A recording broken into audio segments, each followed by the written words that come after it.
Good morning, and thank you for staying after the break. I'd like to tell you, oh, I'd like to tell you a little about our FTL module.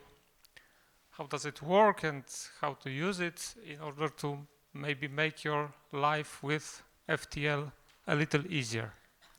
So we'll start by looking inside inside Leon a little to show you how it works together with the FTL module, and then we will go to specific FTL settings to show you how does Leon understand FTL and how to understand how does it understand FTL. Okay, so we'll start by this very simple graph about Leon. We designed the FTL module so it's in a way it's separated from the main part of Leon. So the usual use case looks like that.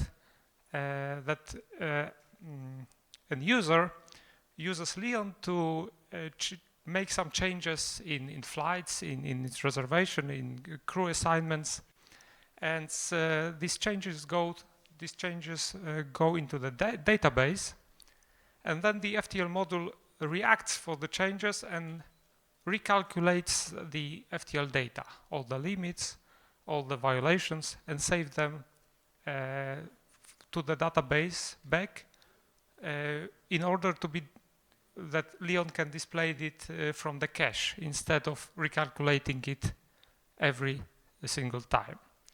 So this is the data you often see on the FTL calculations tab or in various reports. This is what has been recalculated by the FTL module. And the other use case, this FTL data is also available at crew panel.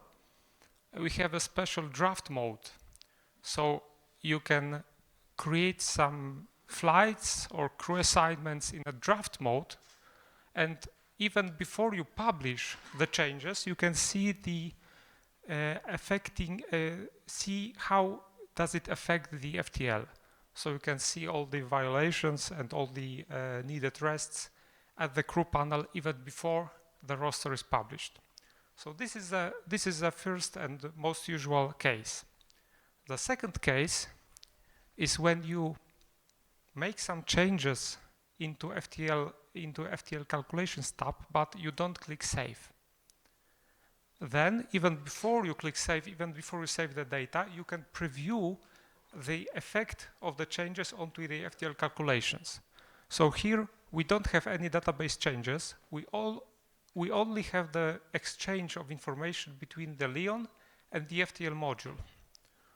So this is the second use case. And the third use case is mostly used by our support staff when you consult various FTL settings or when you set up the AOC with our support staff. They enter all this information into the FTL settings, which we will talk about in more detail later. But here is the case that we only have changed FTL settings and all the flight data stays the same. So here in the third use case, we only have the recalculation of this cached data without any interaction from the user. So as you can see, this module, this infrastructure, this design is quite flexible, and this separation really helps us out with designing new features for the FTL. And the key elements, as you can see, as you see it probably from the user point of view, is first and foremost the FTL settings, which is available to you as in read-only mode, so you can always preview the settings we have set up for you in this panel and maybe print it out for any auditing. The second part are the reports. So mainly FTL sheet, FTL violations. You probably know that know them very well, and many other reports that display some part of FTL data.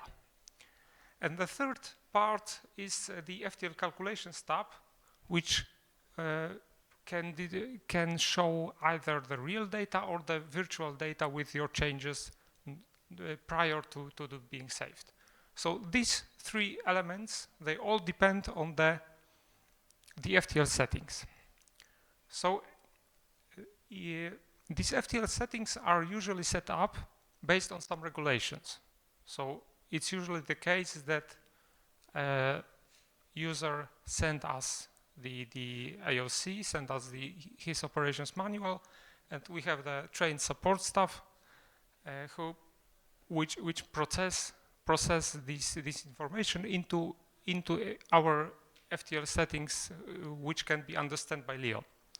So far we have implemented many different settings from Europe, many different settings from UK. We have also support for the Australian FTL, and we have basic support for various subparts of American FTL. And also we have many customers from different countries who usually use some hybrid versions of these different regulations, or maybe sometimes something even completely different. So as I said, we usually get these documents from the clients. And just to show you what we usually get, some most interesting examples. We have our support staff who can process these documents at 30 pages per minute, but sometimes it's not so trivial because eventually everything depends on the operations manual. We can say that we have the unified European regulations, we have the unified American regulations, but in the end, every operation manual is different. We always have some exclusions, some exemptions. So in the end, we have to have the documents to work with.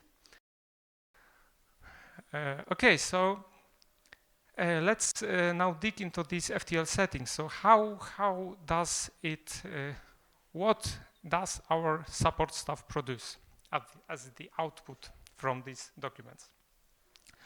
The first and very important settings is the settings that decides whether two consecutive sectors should be either separated to form two separate flight duty periods or should form the same flight duty period, right?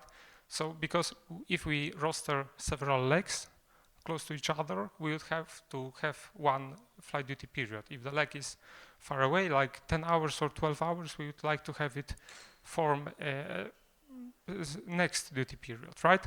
So we have these settings that can be set up differently for each client or differently for each aircraft even. And the reason is, and here the idea is that we measure the duration between the scheduled time of arrival and scheduled time of departure of the next sector, and we compare it to this threshold value. So if we have 10:30 and there is 10:30 between two consecutive sectors, there will form one flight duty period. If you have 1 minute more, it will form two consecutive duty periods. And the rest period will be 10:30, 31 in this case, minus the reporting times. Because for this setting, we do not account for any reporting times. Because it is simpler this way, because prior to formation of flight duty periods, we do not have the ability to calculate the reporting times. So in this case, it is this automatic grouping works quite well, but if you want, you can at any point you can override it. So if Leon, for example, produces a split duty here and you want it to be a rest period, you just click on the this tool and then click disconnect, and then it is disconnected and you have separate flight duty period. So yeah, it works. And the trick is, this is a problem we often get as a inquiry from our customers, because they have different reporting times, different normal reporting times and different reporting times before and after break in case of split duty. And they say, okay, we want to have a break of maximum 10 hours and more than that, more than 10 hours, we have to have a rest period. However, in this case, if you set the maximal break to 10 hours, it happens that because these reporting times are greater, you will have a rest period of 9:30 instead of 10, because the reporting times are different. So sometimes you have to either have a break greater than 10 hours, for example 10:30, or you end up with rest shorter than 10 hours, right? It's not Leon's fault, it's just basic logic and maths. Yes?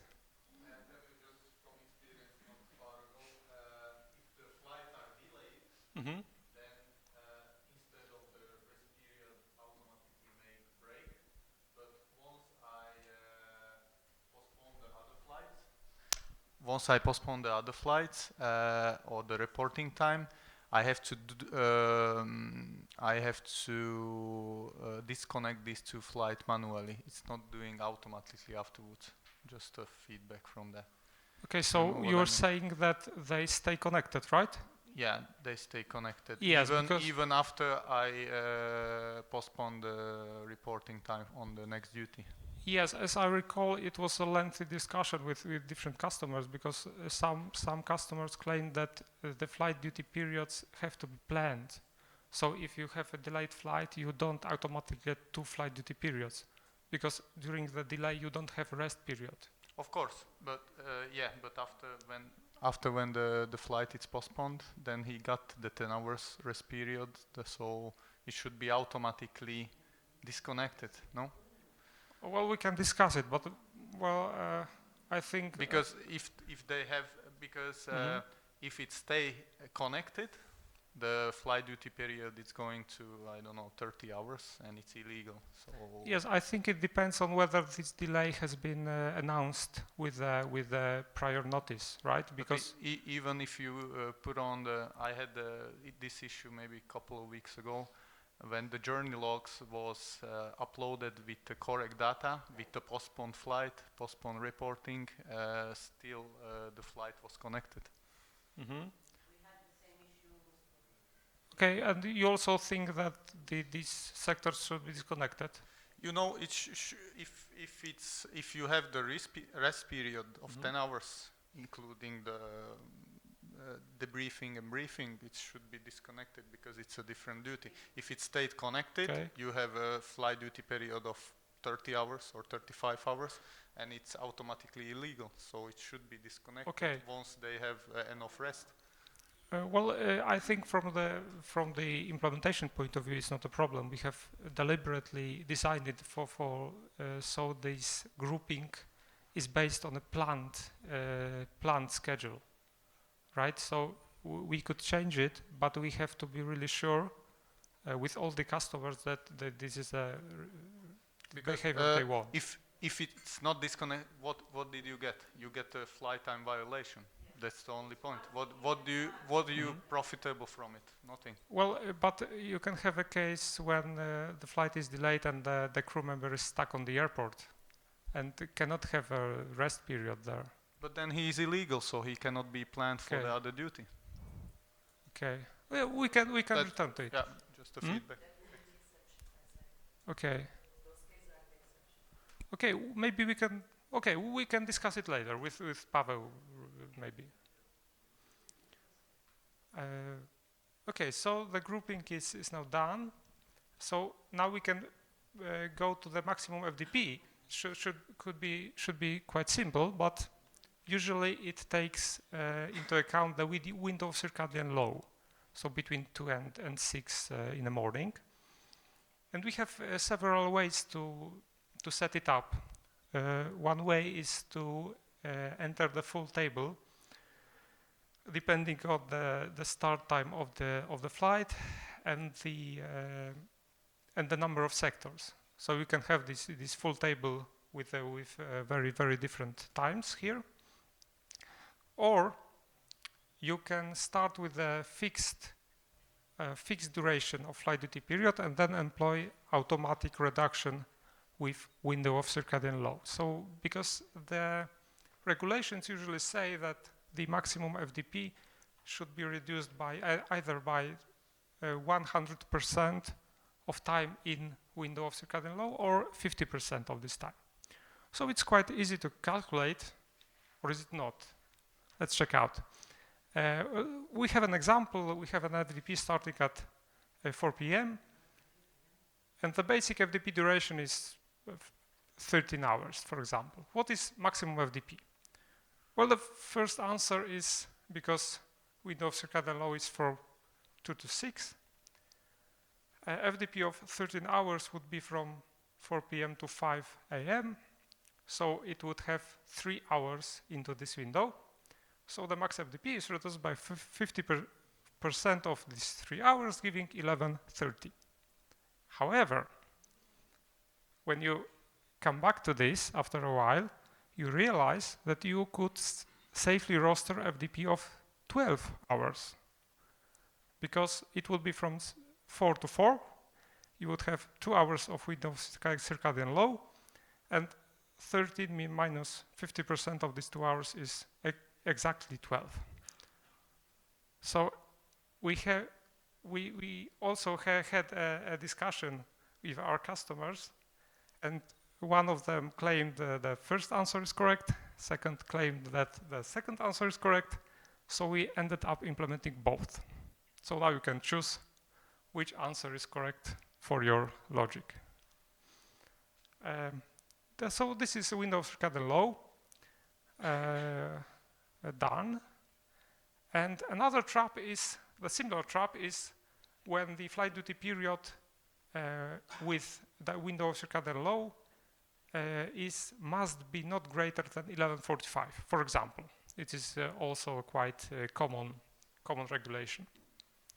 And we usually have an inquiry from our customers that I have a 6-hour flight duty period, basic max FDP should be 13, and what is max FDP?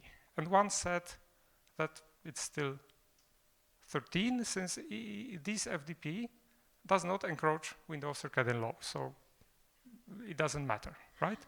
But however, you can see that if you roster it for 13 hours, you would encroach this window. So you would have then max FDP of 11:45. And the optimal number in this case is exactly 12 hours because it's greater than this and it makes sure that you don't encroach the window of circadian law. So it's not that straightforward, but well, the definition of max FDP should be the max FDP you can safely roster, right? So in some cases it's not so straight to calculate it, but I think we have it covered. Okay, of course, if you have a different opinion, we can discuss it later. Okay, now acclimatization. We have implemented very, very different schemes of acclimatization. We have some special rules for some special operator. We have 2 versions of UK rules. I will get back to that. We have Australian rules. We have basic support for FAA, American acclimatization. We have new European acclimatization, which is quite nice. And finally, we have something we called window of circadian law compatibility. It's because even before the definition of acclimatization came by, the window of circadian law was calculated in the special time zone, and special time zone which followed the crew member during the flight. So this is exactly the type of acclimatization you want when you have only a window of circadian law reduction without acclimatization in your operations manual. And why do we have two versions of the UK acclimatization? Is because the definition is like this. Crew member has spent some local nights, and it will remain acclimatized thereafter until something happened. And what does it mean thereafter is quite arguable, because some customers have claimed that thereafter is the same time zone as we were acclimatized, and it stays the same time zone. And some customers claim that if we, for example, travel from UTC +1 to UTC +2, the acclimatization automatically changes to the +2. So it's inside this time zone, which is 2 hours wide, the acclimatization transfers with crew member automatically. So instead of arguing, we just implemented these two options, and now you can choose which works for you. Next, we have extension to FDP. We have the FTP extension, which is usually 1 or 2 hours additional to the regular FDP. And it is important to remember it's automatically enabled if needed. So as Hans told about the split duty, the FDP extension works exactly the same way. But if you don't want it, it can be manually disabled. So you click here, you click disable FDP plus, and it goes yellow. Always if something goes yellow, it means that somebody has manually disabled it, manually changed. It will be either grouping of sectors or FDP plus or split duty. And you can also require that FDP plus will be required at planning stage. So if you set this checkbox, if you have been set this checkbox, then the FDP extension will not appear as a result of some delay. So it will only appear if it was required at planning stage. Okay? So this is... Yes, because normally the FDP plus appears always when needed, when FDP turns out to be too long. However, if you want, you may require to have it, you may require it to appear only when it was required at the planning stage. So for example, when you plan the FDP to be extended, the FDP plus will appear. However, if you plan the FDP to be standard, and then for some, as a result of delay, it's longer, it will not appear if you have this checkbox. Can you give us some details about the planning stage? Because if, as a company, we use the extension of duty from a planning stage, then we are reverted to a different allowed FTP table. And this is something that we are planning for summer 20. So when the company uses their right of the extension of duty, you are reverted to table 2 of allowed FTP and not table 1. Yes, we support that. In our FTL settings, there is a place for a separate table for FDP extended FDP duration. So in your case, it will not be a standard 1 or 2 hours.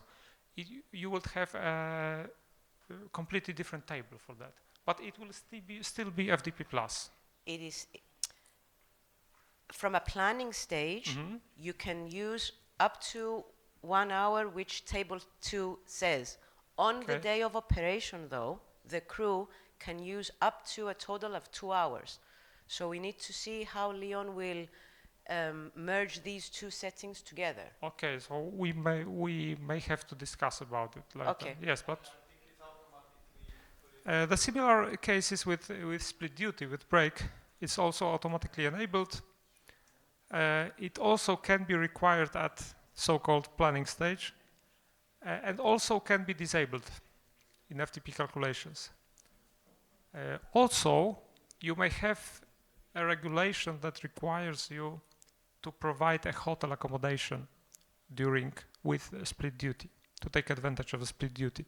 And in order to set it up, there is an additional checkbox, break require hotel. And if you have it checked, to take advantage from the split duty, you have to manually click Add Hotel in FTL calculations. And only then the split duty really appears.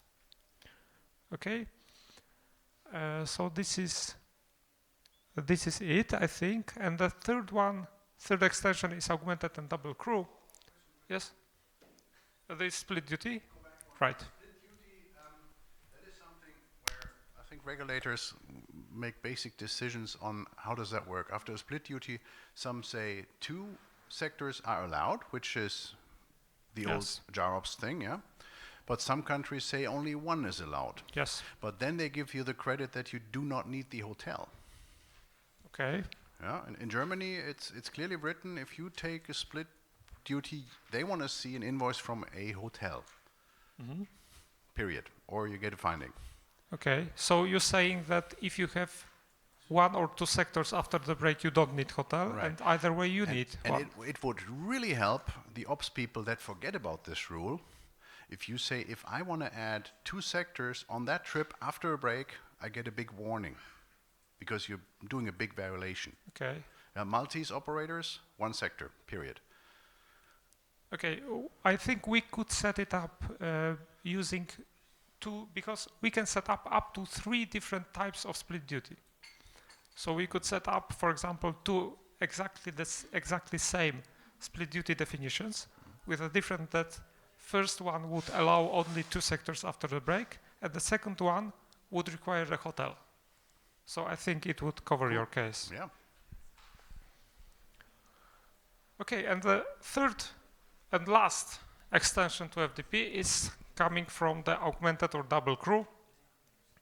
And here it is automatically enabled if you roster a flight with augmented crew, because we think that if you roster a flight with augmented crew, that you don't do it for no reason.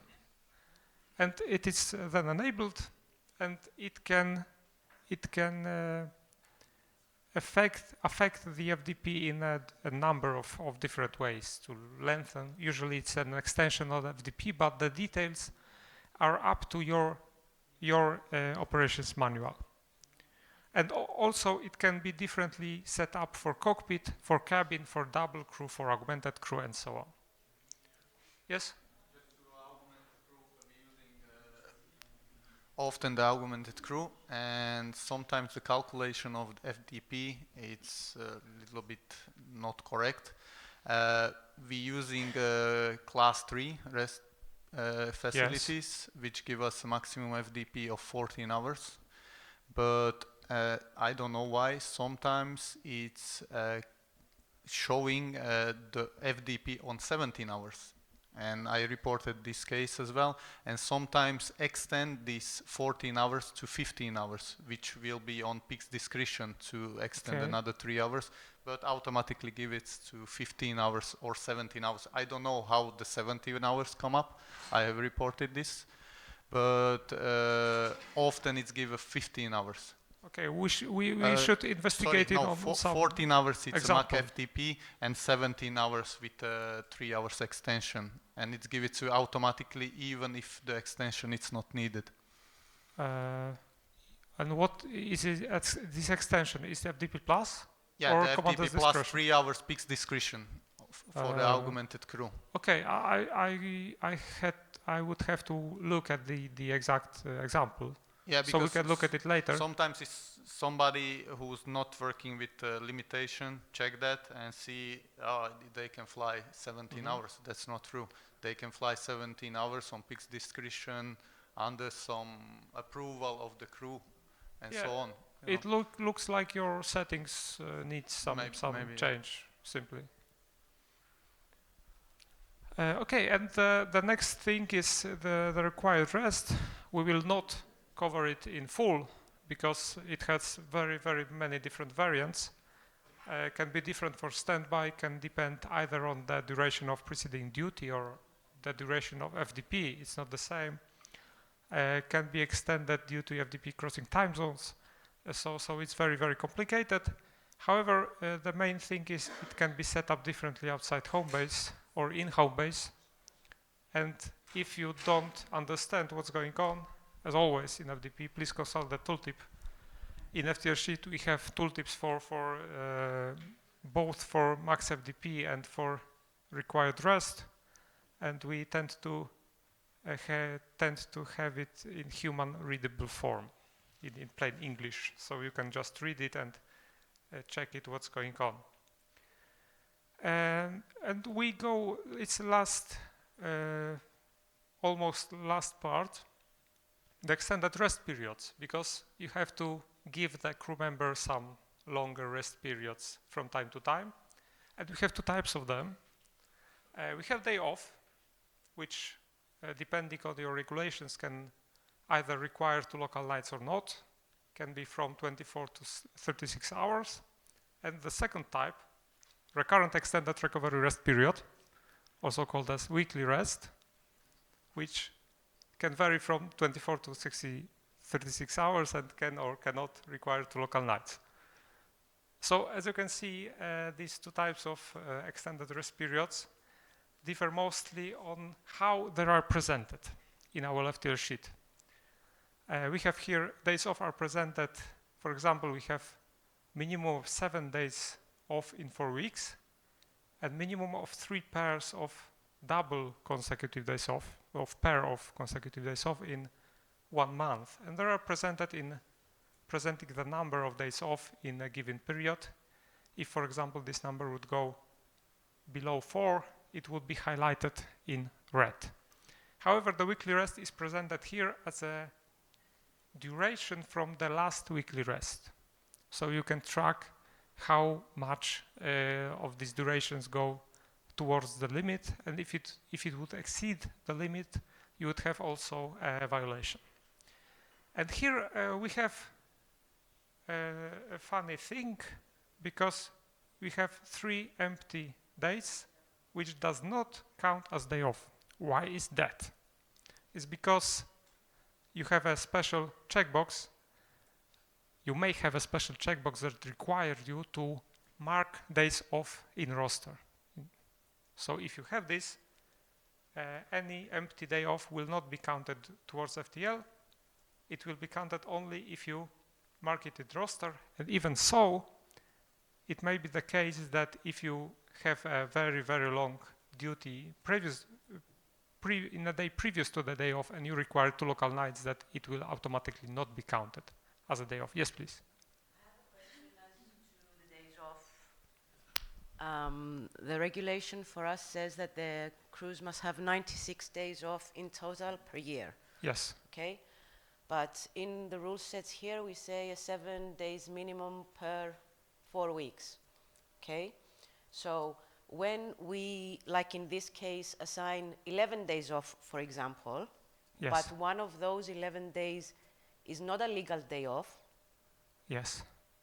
Okay, either towards the 168 hours or towards the pair or whatever, you do not get the red warning for this day off. So how do we control the 96 days per year? Okay, so if you have a 96 days per year, you will have an additional column here that will count the 96 days. It's not only a matter of counting, it's Okay. a matter of I give them 11 days off in 1 month. In January, in the peak season, for example, I can only give the minimum, which is 7. Okay? So in the other months, in the lower winter periods, I need to give more than 7 days off, 10 usually, so I can reach the 96 days off of the year. But if one of those 11 days off, for any reason, is not one of the legal days off, you do not get a warning. Do you have this? Do you have a requirement to mark them as off in roster? They are Set marked. up? Yes, they are marked, I think, yes. If they are marked, what do you mean they're not they're illegal? What do you mean they're illegal?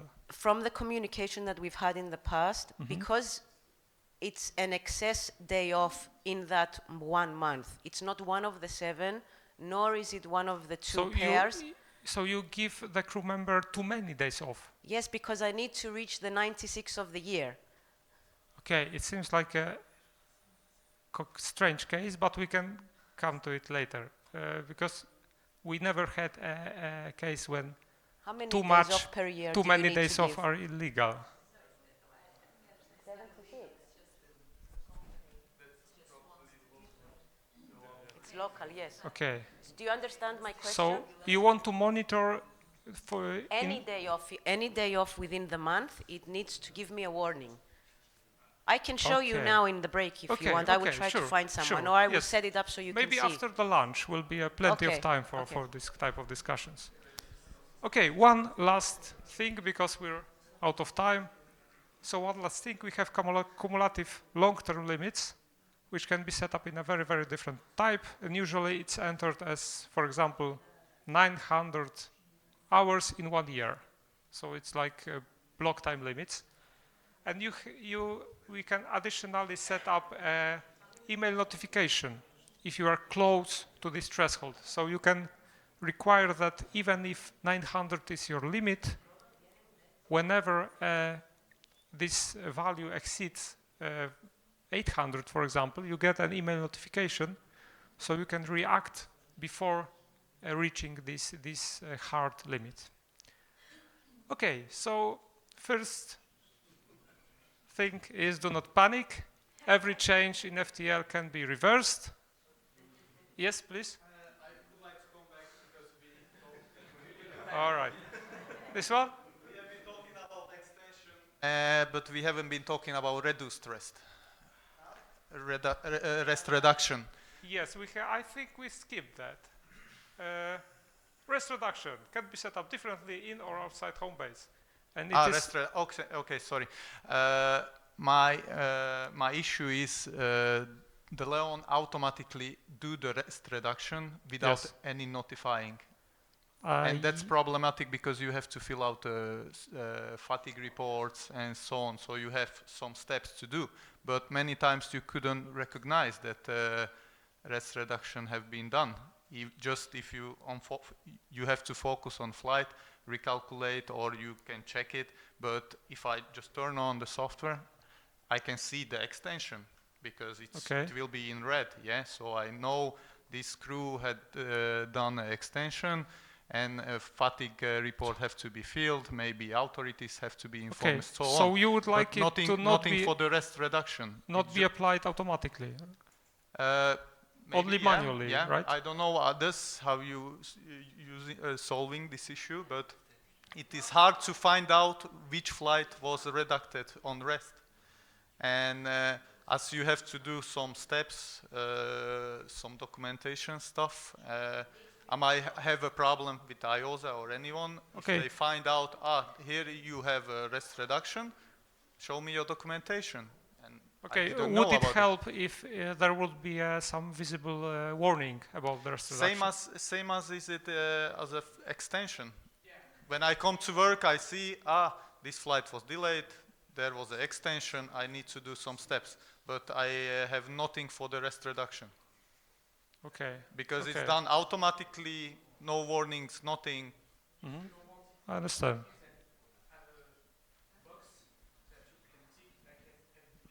Yeah. Something like that. Maybe someone doesn't want it, but I need to follow this, so I have a documentation to fill with that. So maybe just the option I can click in, so I have a warning. We'll certainly discuss that. Yes, Okay. Prit? Thank you. All right. So the last thing I'd like to say, whenever you contact our customer support, please prepare some real examples, because we're easier to follow the examples and to understand what you mean by that, because we have to program it later. So automatically we have some tests to test the solution with. Okay, thank you very much. Sorry for the delay, and see you later.